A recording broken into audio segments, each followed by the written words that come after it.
Hello बच्चों, मैं प्रहलाद साहू आप सभी का स्वागत करता हूं आपका अपना यूट्यूब चैनल रामानुजन एकेडमी में।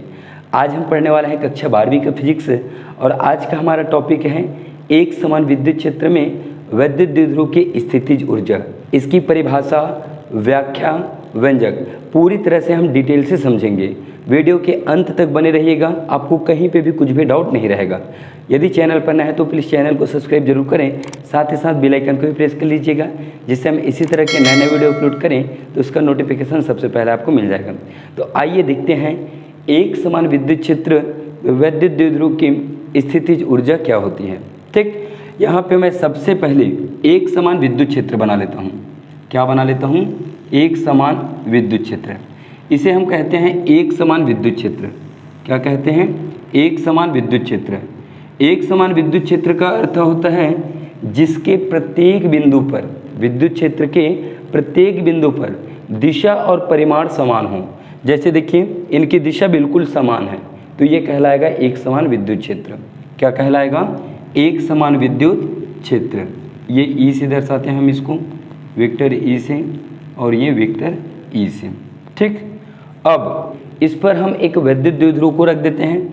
जो वैद्युत द्विध्रुव है वो कुछ इस प्रकार से रहेगा, इस प्रकार से। ठीक, यहाँ पे और ये बिंदु प्लस क्यू आवेश है। हम जानते हैं कि वैद्युत द्विध्रुव में दो आवेश होते हैं, प्लस क्यू और माइनस क्यू। इसकी प्रभावी लंबाई क्या होती है? 2a होती है। क्या होती है? 2a। अभी जो हमारा वैद्युत द्विध्रुव है, ये जो वैद्युत द्विध्रुव है एक समान विद्युत क्षेत्र में इस स्थिति में है, अर्थात विद्युत क्षेत्र के साथ ये 90 अंश का कोण बनाते हुए है। 90 अंश को हम मानक स्थिति कहते हैं। क्या कहते हैं? मानक स्थिति। तो वैद्युत द्विध्रुव एक समान विद्युत क्षेत्र में मानक स्थिति में है इस तरह से।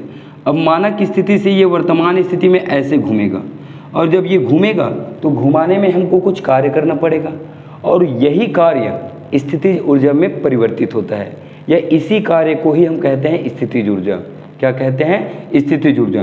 तो मानक स्थिति से वर्तमान स्थिति तक कुछ ऐसे आएगा। ये मानक स्थिति से वर्तमान स्थिति तक प्लस क्यू आवेश इस तरह से आ जाएगा, और माइनस क्यू आवेश जो है वो यहाँ पे आ जाएगा।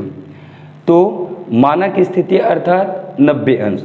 90 अंश को हम π/2 भी कहते हैं, ध्यान रखेंगे ना।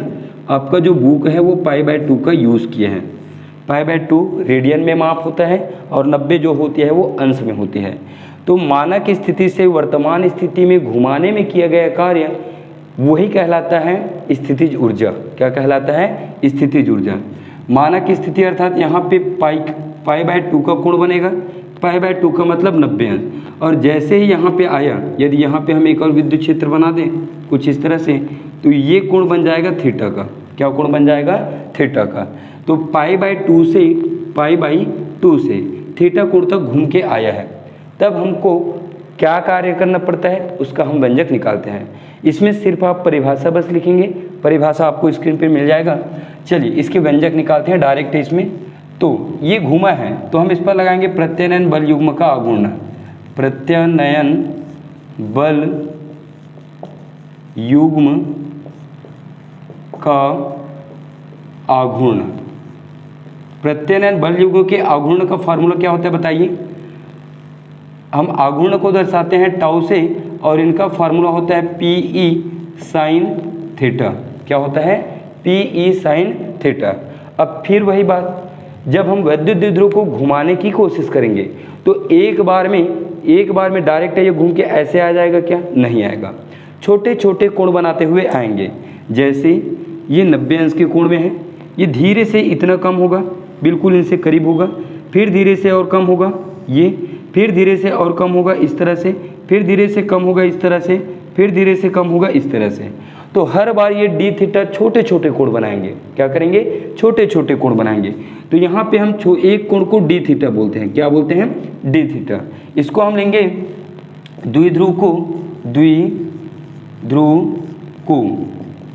डी थीटा कोण से घुमाने में किया गया कार्य। डी थीटा कोण से घुमाने में किया गया कार्य किया गया कार्य। ठीक, कार्य अर्थात W, कार्य अर्थात W, W को हम कार्य कहते हैं। छोटा कोण से घूमा है तो हम यहाँ पे लेंगे डी डब्ल्यू मतलब अल्प कार्य। तो कार्य का सूत्र होता है बल गुणा विस्थापन। बल कौन लगाएगा इनको घुमाने के लिए? प्रत्यनयन बल युग्म अर्थात टाउ गुणा विस्थापन। कितना विस्थापित हुआ है? D theta. कितना हुआ है? D theta. तो हम यहाँ लेंगे डी थीटा। टाउ का मान ऊपर से उठा के रख दीजिए। मेरा गला ना बहुत ज़्यादा बैठा हुआ है ऑफलाइन बैचेस की वजह से। तो टाउ का मान पी ई साइन थीटा है। क्या है? पी ई और ये साइन थीटा और ये हुआ आपका डी थीटा। अब ये द्विध्रुव π/2 से है और यहाँ आएगा तो ये थीटा कोण बनाएगा। तो π/2 से थीटा तक घुमाने में किया गया कार्य। ठीक, तो π/2 से थीटा तक घुमाने में, ठीक, द्विध्रुव को द्विध्रुव। अब ध्यान से देखिए, यहाँ से घूम के डायरेक्ट यहाँ पहुँच गए तो हमें यहाँ पे कार्य का मान बढ़ाना पड़ेगा। भाई डी डब्ल्यू लेने की ज़रूरत नहीं है क्योंकि ये तो पूरी तरह से कार्य हो गए। तो डी को हटाएंगे और सिर्फ यहाँ पे हो जाएगा आपका डब्ल्यू बराबर। इधर देखिए P E sine theta D theta. ये क्या था? अल्प कार्य, मतलब ये डी थीटा के लिए था। किसके लिए था? डी थीटा के लिए। ऐसे डी थीटा इसमें बहुत सारे बनेंगे। क्या होंगे? बहुत सारे बनेंगे। जब बहुत सारे डी थीटा को आपस में जोड़ा जाता है तो समाकलन का चिन्ह लगा के जोड़ा जाता है। समाकलन का चिन्ह लगा तो मान के चलिए ऐसे जितने भी डी थीटा हैं वे सभी के सभी आपस में जुड़ गए। क्या हो गया? आपस में वो ऐड हो गए। अब हमें लिमिट लेनी है तो लिमिट π/2 से थीटा, ये है आपका π/2 से थीटा। तो ये लेंगे हम π/2 और अपर लिमिट लेंगे थीटा। इनको लिख दीजिए पी ई साइन थीटा और ये हुआ डी थीटा। जो वहाँ से कॉमन निकलना चाहते हैं उसे कॉमन निकालिए और जो रुकना चाहते हैं उनको वहीं पे रोकिए। पी ई निकल जाएगा, पी ई जो है वो निकल जाएगा क्योंकि थीटा के सापेक्ष समाकलन है तो साइन थीटा का समाकलन होगा। ये बचेगा आपका π/2 अपर लिमिट थीटा और साइन थीटा और ये हुआ आपका डी थीटा। साइन थीटा का समाकलन आपको मालूम होना चाहिए। क्या होता है साइन थीटा का समाकलन? साइन थीटा का समाकलन होता है माइनस कॉस थीटा। क्या होता है? Minus cos theta. तो ये पी ई हो जाएगा, पी ई। साइन थीटा का समाकलन होता है माइनस कॉस थीटा। क्या होता है? Minus cos theta. Lower limit है π/2, अपर लिमिट है थीटा। ठीक, आगे हल कर लेते हैं इसको, कोई दिक्कत नहीं होगा। तो W बराबर हमें क्या मिल जाएगा? W बराबर मिल जाएगा पी ई, माइनस को बाहर निकालो, माइनस पी ई। अब कॉस थीटा अंदर में बचेगा तो अपर लिमिट का प्रयोग करेंगे हम। तो अपर लिमिट है थीटा तो थीटा की जगह थीटा, लोअर लिमिट है π/2 तो थीटा की जगह आ जाएगा π/2। तो अपर लिमिट थीटा की जगह थीटा, तो ये हो जाएगा upper limit cos theta minus lower limit. क्या लेंगे? Minus lower limit. Lower limit है आपका π/2, थीटा की जगह क्या आएगा? π/2 माइनस कॉस π/2। क्या हो जाएगा? कॉस π/2।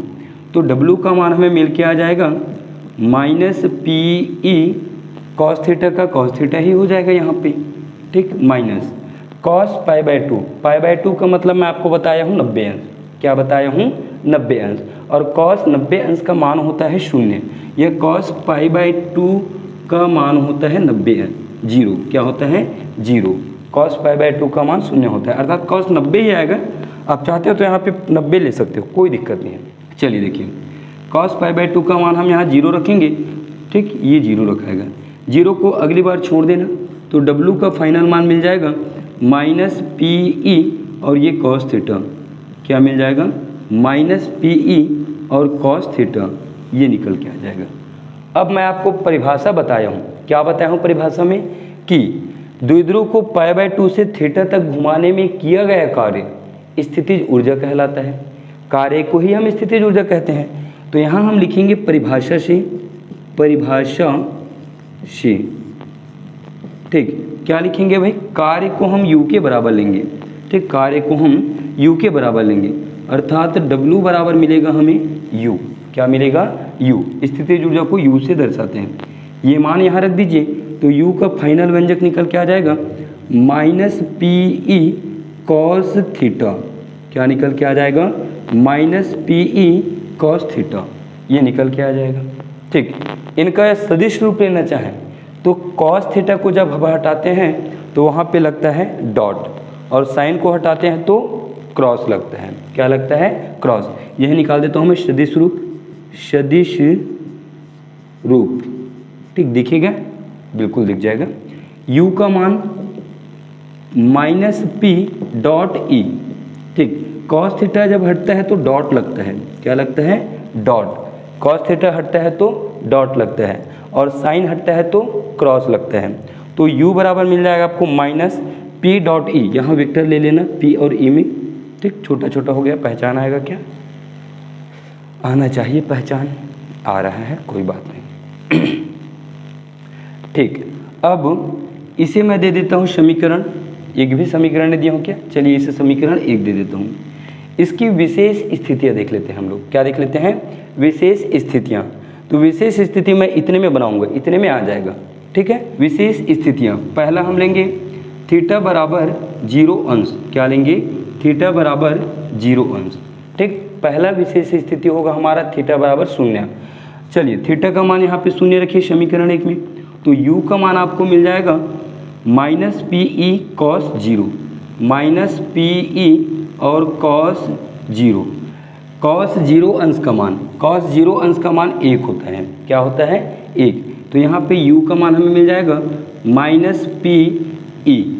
cos 0 का मान 1 होगा, तो उसे क्या करेंगे? हम छोड़ देंगे। क्या करेंगे? छोड़ देंगे। तो यहाँ पे u का मान मिलेगा आपको -pe।